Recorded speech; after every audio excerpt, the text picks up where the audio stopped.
जय Hind and hello guys, स्वागत है आपका आपके अपने YouTube चैनल ज्ञानदेह होस्ट में। और इस वीडियो में मैं आपको बताने वाला हूं Rajasthan video recruitment 2025 applying online process के बारे में कि कैसे आपको इस नई भर्ती का फॉर्म फिलअप करना है। गाइस, पहले आपको इस वीडियो के अंदर ये बताया जाएगा कि कौन लोग इसमें अप्लाई करने के लिए एलिजिबल है, और फिर आपको इसी वीडियो के अंदर बताया जाएगा कि कैसे आपको इस फॉर्म को प्रिंट तक भरना है। तो वीडियो को आपको पूरा देखना है, और अगर आपका कोई सवाल डाउट है तो वो आप कमेंट के माध्यम से पूछ लेना। अब चलिए शुरू करते हैं। अगर आपने अभी तक वीडियो को लाइक शेयर ना किया हो तो कर देना, और चैनल को सब्सक्राइब करके बेल आइकन ऑन कर लेना। इसके बाद में जो लिंक वीडियो के डिस्क्रिप्शन में दिया है आप ओपन करिएगा। ओपन करने के बाद आपको जानने को मिलेगा कि यह भर्ती आपकी 850 पोस्ट पर निकाली है। पोस्ट का नाम आपकी विलेज डेवलपमेंट ऑफिसर यानी कि वीडियो है। और गाइज, आप लोग फॉर्म को 19 जून 2025 से लेकर के 18 जुलाई 2025 तक भर पाएंगे। एग्जाम डेट आपकी 31 अगस्त 2025 रखी गई है। फिर आप यहां पर एरिया वाइज वैकेंसी देख लीजिए। इसके बाद बात आती है कि कौन लोग इसमें अप्लाई करने के लिए एलिजिबल हो पाएंगे। तो अप्लाई करने के लिए आपसे बैचलर डिग्री मांगी है, यानी कि अगर आप एनी ग्रेजुएट कैंडिडेट है आप इसमें अप्लाई कर सकते हैं। और हाँ, आप इसमें ऑल इंडिया से भी अप्लाई कर पाएंगे। पर वो कैसे कर पाएंगे, कैसे आप उसके लिए एलिजिबल होंगे, वो आप यहाँ पर अभी क्वालिफिकेशन के सेक्शन में समझ लीजिए। तो इसमें अप्लाई करने के लिए आपसे ग्रेजुएट की योग्यता मांगी है। साथ ही साथ आपसे यहाँ पर इनमें से कोई एक सर्टिफिकेट मांगा है, जैसे कि आप देख सकते हैं कोपा DPCS कोर्स, या फिर आपके पास डिप्लोमा या डिग्री होनी चाहिए कंप्यूटर साइंस के अंदर या कंप्यूटर एप्लीकेशन के अंदर। तो कहने का ये मतलब है कि इनमें से कोई एक क्वालिफिकेशन आपके पास डिग्री के अलावा होनी चाहिए, तभी आप एलिजिबल होंगे। और इसी के साथ गाइज, आपने राजस्थान CET ग्रेजुएट लेवल 2024 पास किया हो। जी हाँ, आपने सही सुना। अगर आपने राजस्थान CET ग्रेजुएट लेवल 2024 पास नहीं किया, फिर चाहे आपके पास ये बाकी की क्वालिफिकेशन है, आप राजस्थान से है, तो भी आप इसमें अप्लाई नहीं कर पाएंगे। क्योंकि राजस्थान CET ग्रेजुएट लेवल 2025 पास होना, 2024 पास होना सभी के लिए अनिवार्य है। अन्य क्वालिफिकेशन के साथ में तभी आप इसमें अप्लाई करने के लिए एलिजिबल हो पाएंगे। एज लिमिट आपकी 18 से 40 साल के बीच रखी गई है। और एप्लीकेशन फीस की इंफॉर्मेशन आप यहाँ पर देख सकते हैं। फिर आपका यहाँ पर एग्जाम पैटर्न है। इसके बाद आप इंपॉर्टेंट डेट्स के सेक्शन में आकर के अगेन आपकी सभी इंपॉर्टेंट डेट्स चेक कर सकते हैं। अब आप यहां पर इंपॉर्टेंट लिंक के सेक्शन में आएंगे, और मैं आपको एक बार इस वेबसाइट को रिफ्रेश करके एक वीडियो दिखाता हूं जो कि है राजस्थान CET की। तो गाइज, अगर आपने SSO की वेबसाइट के ऊपर OTR करके नहीं रखा तो गाइज इस वीडियो को वॉच करके आप OTR कर लेना। क्योंकि जब आप एक बार OTR कर लेते हैं तो उसके बाद में आप फ्यूचर में जो भी फॉर्म भरते हैं तो उसमें आपको बार बार सेम इन्फॉर्मेशन भरने की आवश्यकता नहीं पड़ती। आप बहुत ही कम जानकारी के साथ में अप्लाई कर लेते हैं। तो एक बार इस वीडियो को वॉच कर लीजिएगा अगर आपको OTR के बारे में कुछ भी मालूम नहीं है। अब आप यहां पर इंपॉर्टेंट लिंक के सेक्शन में आएंगे और अप्लाई ऑनलाइन लिंक ओपन करेंगे। देन आपके सामने यहाँ पर SSO का इंटरफेस आ जाएगा। मैं आपको बता दूं कि अगर आपने इस वेबसाइट का इस्तेमाल करके पिछले 4-5 साल के अंदर कोई भी फॉर्म भरा है तो आपका अकाउंट बना हुआ होगा। आपको यहाँ पर दोबारा से रजिस्ट्रेशन करने की आवश्यकता नहीं है। आप उसी डिटेल से लॉगिन करेंगे जिसमें कि आपको आपकी SSO ID या फिर यूजर नेम यहाँ पर एंटर करना है, एंड जो आपने पासवर्ड बनाया था वो डालना है। बट गाइज, अगर आप आपका पासवर्ड भूल चुके हैं तो आप यहाँ पर I forgot my password click here, इसके सामने क्लिक हियर पर क्लिक करेंगे। एंड देन जो आपकी SSO ID है यहाँ पर डालेंगे, जो मोबाइल नंबर या फिर ईमेल आईडी आपने रजिस्टर की थी वो डालेंगे, ये कैप्चा कोड फिल करेंगे। एंड देन सबमिट के ऊपर आप जैसे ही क्लिक करेंगे तो आपको मैसेज के माध्यम से आपका जो पासवर्ड है वो सेंड कर दिया जाएगा। अगर आप आपकी SSO ID भूले हैं तो आपको यहाँ पर उसको भी रिसेट करने का ऑप्शन दिया है। पर गाइज, अगर आप यहाँ पर पहली बार इस वेबसाइट का इस्तेमाल करके कोई फॉर्म भर रहे हैं तो आपको रजिस्ट्रेशन करना होगा। इसके लिए आप यहाँ पर रजिस्ट्रेशन के ऊपर क्लिक करेंगे। फिर आपको यहाँ पर सेलेक्ट करना है कि आप इनमें से किस माध्यम से लॉगिन होना चाहते हैं। तो यहाँ पर आपको जन आधार का भी ऑप्शन दिया है और गूगल का भी ऑप्शन है। तो आप यहाँ पर गूगल सेलेक्ट कर लीजिएगा। गूगल सेलेक्ट करने के बाद में आपको आपकी ईमेल आईडी का यहाँ पर इस्तेमाल करना है।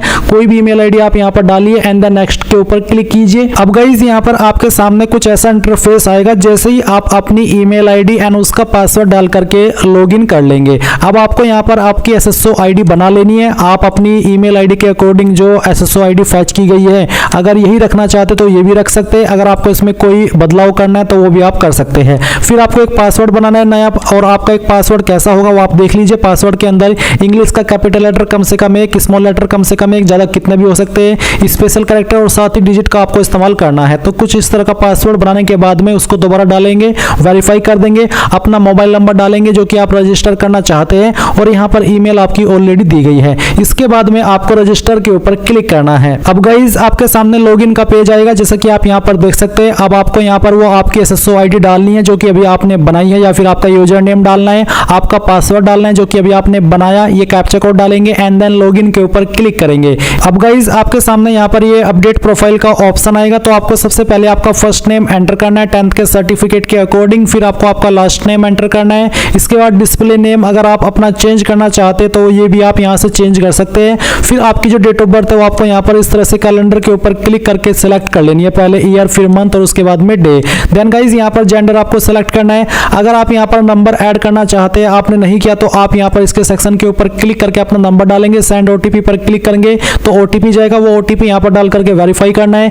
ईमेल ID भी आप यहाँ पर ऐड कर सकते हैं या फिर चेंज कर सकते हैं। इसके अलावा आपको यहाँ पर पोस्टल एड्रेस में जो आपका प्रेजेंट एड्रेस है वो फिल करना है, और फिर जो आपका पोस्टल कोड है वो भी आपको यहाँ पर डाल देना है। पोस्टल कोड यानी कि जो आपका पिन कोड लगता है वो पिन कोड आप यहाँ पर लिखेंगे। सिटी डिस्ट्रिक्ट कौन सी है वो भी आपको यहाँ पर अपनी एंटर कर देनी है। एंड इसके बाद में गाइस आपकी जो स्टेट है वो भी आपको यहाँ पर सेलेक्ट कर लेनी है। फिर अगर आपकी बहामासा ID है तो वो आप यहाँ पर डाल देंगे, अगर नहीं है तो आप इसको ऐसे ही छोड़ दें। जन आधार ID है तो वो यहाँ पर डाल देंगे, एडिट के ऊपर क्लिक करके, नहीं तो आप इसको ऐसे ही छोड़ देंगे। एंड उसके बाद में अगर आपका आधार ID है तो आप यहाँ पर डालेंगे, कोई ओल्ड SSO ID है तो आप यहाँ पर दे देंगे। एंड उसके बाद में इन सभी जानकारी को चेक करते हुए आप अपडेट के ऊपर क्लिक करेंगे। प्रोफाइल की जानकारी अपडेट करने के बाद में गाइज आपको यहाँ पर लेफ्ट साइड में सिटीजन एप्स G2C इसके ऊपर क्लिक करना है। इसके ऊपर क्लिक करने के बाद आपके सामने ये सभी एप्स आ जाएंगे। आपको यहाँ पर रिक्रूटमेंट पोर्टल सर्च करना है, तो आप यहाँ पर REC लिख दीजिए और जो रिक्रूटमेंट पोर्टल का ऑप्शन है ये आपको टिक करना है। अब गाइज आप यहाँ पर ऑनगोइंग रिक्रूटमेंट सेक्शन के अंदर आपकी राजस्थान वीडियो की वैकेंसी देखेंगे और आप अप्लाई के ऊपर क्लिक करेंगे। जैसे आप अप्लाई के ऊपर क्लिक करेंगे तो आपसे CET एप्लीकेशन नंबर मांगा जाएगा 2024 का ग्रेजुएट लेवल का। जब तक आप वो एप्लीकेशन नंबर सही वाला फिल नहीं करेंगे तब तक आप आगे नहीं बढ़ पाएंगे और ना ही आप फॉर्म फिल कर पाएंगे। तो इसका मतलब ये हो जाता है कि मैं आपको फिर से ये चीज़ याद दिला दे रहा हूँ कि CET ग्रेजुएट लेवल 2024 आपका पास होना जरूरी है, और उसी का एप्लीकेशन नंबर आप जब आप डालेंगे आप आगे बढ़ पाएंगे। उसके बाद आपको क्या प्रोसेस फॉलो करना है वो आप आगे वीडियो में जान लीजिए। इसके बाद में आप जो यहाँ पर ग्रे व्हाइट में देख रहे हैं वही इन्फॉर्मेशन है जो कि OTR के अंदर अगर आप अपडेट करेंगे, चेंज करेंगे तो ही यहाँ पर अपडेट होगी। और जो आप बिल्कुल व्हाइट में देख पा रहे हैं वो इन्फॉर्मेशन है जो कि आप यहाँ पर चेंज भी कर सकते हैं और नए सिरे से भर भी सकते हैं। तो यहाँ पर आप आपका मदर नेम एंटर करेंगे। उसके बाद में यहाँ पर आपकी कास्ट कैटेगरी क्या है वो आपको सेलेक्ट कर लेनी है। और मैं यहाँ पर फॉर्म को डेमो के लिए भरा हूँ इसलिए मैंने यहाँ पर ये रैंडम कैटेगरी सेलेक्ट की है। वैसे मैं जनरल में आता हूँ, वैसे भी ये फॉर्म डेमो के लिए भरा जा रहा है। तो आप मेरी इन्फॉर्मेशन पर ना जा करके ये समझिएगा कि कैसे आपको कहाँ पर क्या जानकारी भरनी है। उसके बाद अगर आप यहाँ पर देखेंगे स्पेशल एबल्ड कैटेगरी, तो अगर आपकी कैटेगरी इसमें कोई विकलांग वाली है तो सिलेक्ट कर लीजिएगा और फिर उसकी सब स्पेशली एबल्ड कैटेगरी भी बतानी होगी। पर अगर आप विकलांग नहीं है तो आप नॉट एप्लीकेबल सिलेक्ट कर लेंगे। इसके बाद आप यहाँ पर नीचे की तरफ आएंगे तो देखेंगे आपका रिलीजन, तो जो भी रिलीजन है वो आप सेलेक्ट कर लीजिएगा। मैरिटल स्टेटस क्या है, रीमैरिड, अनमैरिड, विडोवर, जो भी है वो आप यहाँ पर टिक करिएगा। फिर नीचे की तरफ आएंगे तो आप यहाँ पर देखेंगे कि आपके बच्चों की संख्या कितनी है। तो अगर आपका मैरिटल स्टेटस अनमैरिड के अलावा अन्य है तो आपको बताना होगा कि 1/6/2002 से पहले कितनी है और 1/6/2002 के बाद में कितनी है। और अगर आप अनमैरिड है तो आप यहाँ पर सभी में 00 लिख देंगे। फिर मोबाइल नंबर देखने को मिलेगा। इसके बाद में आप देखेंगे व्हाट्सअप मोबाइल नंबर, तो अगर आपके पास कोई व्हाट्सअप मोबाइल नंबर अलग से है तो वो आप यहाँ पर डाल दीजिएगा। इसके बाद आप यहाँ पर देखेंगे आधार ID, तो अगर आप आधार ID देना चाहते तो यहाँ पर दे सकते हैं और उसके बाद में वेरीफाई के ऊपर क्लिक करके इसको वेरीफाई कर सकते हैं। फिर जन आधार ID, तो जन आधार ID अगर आपके पास है तो यहाँ पर डाल दीजिएगा। अब आपसे पूछा है कि क्या आप राजस्थान के अनुसूचित क्षेत्र से संबंधित है, अगर हाँ तो यस, अगर नहीं तो आप नो कर देंगे। इसके बाद कोरेस्पोंडेंस एड्रेस यानी कि प्रेजेंट एड्रेस, तो जो भी प्रेजेंट एड्रेस है वो आप यहाँ पर लाइन 1, 2 और 3 के अंदर यानी कि थोड़ा थोड़ा पार्ट आपके एड्रेस का तीनों लाइन के अंदर डाल दीजिएगा। फिर अपनी स्टेट सेलेक्ट कीजिएगा, आपकी डिस्ट्रिक्ट सेलेक्ट कीजिएगा, आपके सिटी विलेज का नाम यहाँ पर लिखिएगा। उसके बाद में आपका पिन कोड और अगर आपका कोई अन्य फ़ोन नंबर है तो वो आप यहाँ पर डाल दीजिएगा। फिर सभी जानकारी चेक करते हुए नेक्स्ट के ऊपर क्लिक कीजिएगा। इसके बाद गाइज आपके सामने कुछ ऐसा इंटरफेस डिक्लेरेशन का तभी देखने को मिलेगा जब आपने आपका आधार नंबर डाल करके वेरीफाई न किया हो। अगर आप ऑलरेडी अपना आधार नंबर डाल करके वेरीफाई कर चुके हो तो फिर आपके सामने ये वाला इंटरफेस नहीं आएगा, और अगर आपने नहीं दिया तो आपके सामने ये ऑप्शन आएगा, आप इसको ओके कर दीजिएगा और फिर यहाँ पर आप किस माध्यम से इसको करना चाहते हैं वो आप यहाँ पर सेलेक्ट करके आगे बढ़ जाइएगा। अब आपके सामने आएगी पर्सनल डिटेल, तो आपकी डोमिसाइल डिटेल आपको देनी होगी, तो नेशनलिटी इंडियन रहेगी।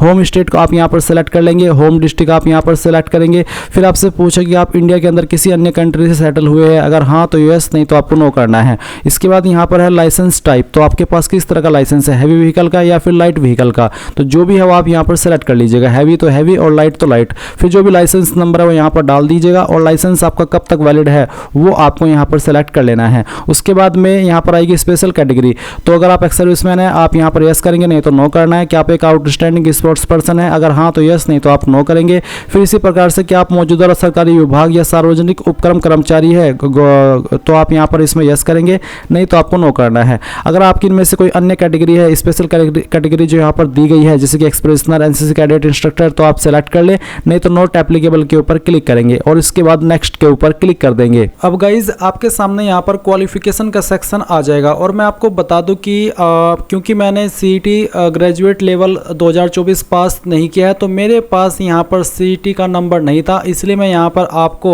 जो ये वैकेंसी लास्ट टाइम आई थी उसी वीडियो से आगे की जानकारी एक्सप्लेन कर रहा हूँ। तो अगर आपका कोई भी सवाल डाउट हो या फिर कोई आपको ऑप्शन अलग देखने को मिले, आप कमेंट के माध्यम से उसके बारे में पूछ लीजिएगा। तो यहाँ पर आपके सामने सबसे पहले सेकेंडरी यानी कि 10वीं की जानकारी का सेक्शन आएगा, तो आप इसमें सब्जेक्ट ग्रुप में या तो ऑल सब्जेक्ट लिखेंगे या फिर ऑल जनरल सब्जेक्ट लिख देंगे।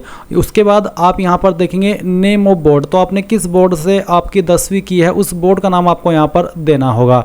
एंड गाइज यहाँ पर आपको रोल नंबर के अंदर आपका 10वीं का रोल नंबर एंटर करना है। फिर आप रिजल्ट के सेक्शन के अंदर आप बताएंगे कि आपके नंबर किसके अंदर है, परसेंटेज, सीजीपीए जो भी है वो आप सिलेक्ट कर लेना। उसके बाद में आपको यहाँ पर आपका ईयर ऑफ पासिंग बताना कि किस साल के अंदर पास की है और आपकी परसेंटेज या फिर ग्रेड क्या थी वो आप यहाँ पर डाल देंगे। देन आप देखेंगे सीनियर सेकेंडरी, तो आपको 12वीं की इन्फॉर्मेशन भरनी है, बताना है कि सब्जेक्ट ग्रुप क्या था, पीसीएम यानी कि फिजिक्स केमिस्ट्री मैथ, पीसीबी यानी कि फिजिक्स केमिस्ट्री बायोलॉजी या फिर आर्ट्स या फिर कॉमर्स, जो भी था आपका सब्जेक्ट ग्रुप वो आप यहाँ पर लिख दीजिएगा। देन आप यहाँ पर आपका 12वीं का बोर्ड बताएंगे, फिर आपका 12वीं का रोल नंबर, उसके बाद में रिजल्ट किसके अंदर था वो सेलेक्ट कर लेंगे, and then year of passing और फिर आपकी परसेंटेज। फिर आएगा आपके सामने ग्रेजुएशन का सेक्शन, तो आपको ग्रेजुएशन के सेक्शन के अंदर सब्जेक्ट ग्रुप में आपकी या तो क्वालिफिकेशन यानी कि जो आपका कोर्स है वो मेंशन कर देना है या फिर आपको आपका डिसिप्लिन यहाँ पर लिख देना है। उसके बाद कहाँ से आपने आपकी क्वालिफिकेशन की है उस इंस्टीट्यूट या फिर यूनिवर्सिटी का नाम आपको यहाँ पर देना होगा। रोल नंबर के अंदर आप आपके फाइनल ईयर का रोल नंबर देना होगा और रिजल्ट के अंदर आपको बताना कि किसके अंदर आपके नंबर है, एंड देन यहाँ पर किस साल के अंदर पास किए वो, और फिर आपकी यहाँ पर परसेंटेज भी आपको दे देनी है। फिर आपके सामने आएगा फोर्थ ऑप्शन, तो फोर्थ ऑप्शन में आपको बताना कि आपके पास इनमें से कौन सी क्वालिफिकेशन है। जो यहाँ पर ये क्वालिफिकेशन मेंशन की गई है इनमें से आपके पास एक क्वालिफिकेशन होनी अनिवार्य है, अगर एक भी नहीं है तो आप इसमें एलिजिबल नहीं हो पाएंगे अप्लाई करने के लिए। तो इनमें से जो भी आपके पास कंप्यूटर रिलेटेड क्वालिफिकेशन है वही आप सेलेक्ट कर लेना। उसके बाद में सब्जेक्ट ग्रुप के अंदर आप यहाँ पर जो आपका सब्जेक्ट ग्रुप है वो एंटर कर दीजिएगा, अगर एप्लीकेबल नहीं हो रहा है तो आप NA लिख दीजिएगा। उसके बाद कहाँ से आपने किया है उस इंस्टीट्यूट का नाम, फिर आपका रोल नंबर, आपके नंबर किसके अंदर थे वो, और आपका यहाँ पर पासिंग ईयर और साथ ही साथ आपकी परसेंटेज।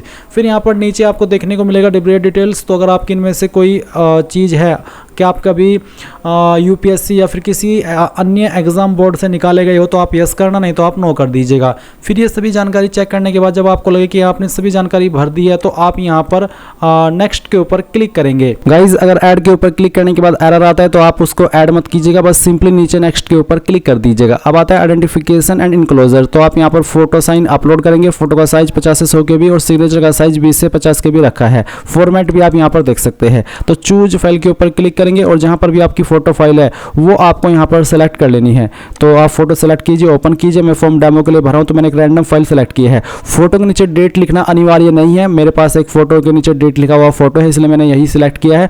और अगर आप लिख रहे हैं तो अच्छी बात है, बट वो जो डेट लिखेंगे आप वो आप 3 महीने से ज़्यादा पुरानी नहीं लिखिएगा, और वैसे इसके नीचे डेट लिखना अनिवार्य नहीं है, फिर से आपको बोल दे रहा हूँ। उसके बाद में आप यहाँ पर आपका सिग्नेचर अपलोड करेंगे, जहाँ पर भी आपकी साइन की फाइल है सेलेक्ट कीजिए, ओपन कीजिए, आपका साइन यहाँ पर आ जाएगा। फिर फिर विजिबल बॉडी मार्क, आपकी बॉडी के ऊपर निशान जिससे आपकी बॉडी की पहचान होती है। अगर आपकी बॉडी के ऊपर ऐसा निशान है तो आप लिख दीजिए, अगर कोई भी मार्क ऐसा नहीं है तो आप नो मार्क लिखेंगे और फिर आप यहाँ पर नेक्स्ट कर देंगे। इसके बाद आती है बेसिक डिटेल में आपको प्रेफरेंस, तो किसको आप प्रेफरेंस देना चाहते हैं। राजस्थान पब्लिक सर्विस कमीशन को पहली प्रेफरेंस देना चाहते हैं तो उसको पहले पर सेलेक्ट कर ले, और सबऑर्डिनेट्स डिपार्टमेंट्स ऑफ राजस्थान को सेकंड, तो आप इसको इस तरह सेलेक्ट कर लीजिएगा। फिर आप नेक्स्ट करेंगे। आपके सामने यहाँ पर आपके फॉर्म का प्रीव्यू आ चुका है। जो भी जानकारी शुरू से लेकर अभी तक भरी है एक एक करके चेक कर ले। अगर आपको यहाँ पर लाइव फोटो डिक्लेरेशन अपलोड करने का ऑप्शन मिले तो आप वो भी कर दीजिएगा, क्योंकि मैंने पहले से इसके ऊपर फॉर्म भर रखा है और एक बार मैंने अपलोड कर देता तो मुझे बार बार अपलोड करने की आवश्यकता नहीं पड़ती। और इसके बाद आप यहाँ पर डिक्लेरेशन के ऊपर टिक करेंगे और इसके बाद फिर आप फाइनल सबमिट करके यहाँ पर टिक करेंगे और सेंड ओटीपी करेंगे। आपके नंबर और ईमेल के ऊपर एक ओटीपी जाएगा। जैसे आप वो ओटीपी यहाँ पर डाल देंगे और वेरीफाई ओटीपी कर देंगे तो आपका फॉर्म फाइनल सबमिट हो जाएगा। तो गाइज आप यहाँ पर देख सकते हैं कि फॉर्म फाइनल सबमिट हो चुका है। अभी आप यहाँ पर प्रिंट के आइकन के ऊपर क्लिक करेंगे और आपके पास प्रिंटर नहीं है तो आप इसको पीडीएफ के रूप में सेव कर लेंगे और बाद में प्रिंट करा लीजिएगा। और गाइज मैंने यहाँ पर इसमें वन टाइम रजिस्ट्रेशन करने के बाद में फीस पे कर रखी है, तो मुझे यहाँ पर कोई फीस पे करने की आवश्यकता नहीं पड़ती। जब आप एक बार वन टाइम रजिस्ट्रेशन करने के बाद किसी एप्लीकेशन फॉर्म के लिए फीस पे कर देते हैं तो उसके बाद आप जितने भी फॉर्म भरते हैं फिर उसमें आपको कोई फीस पे करने की आवश्यकता नहीं पड़ती। और बस इस तरह से आप लोग ये फॉर्म भर पाएंगे। आई होप ये जानकारी पसंद आई होगी। कोई सवाल डाउट रह गया हो तो कमेंट के माध्यम से पूछ लेना। Thanks for watching. जय हिंद।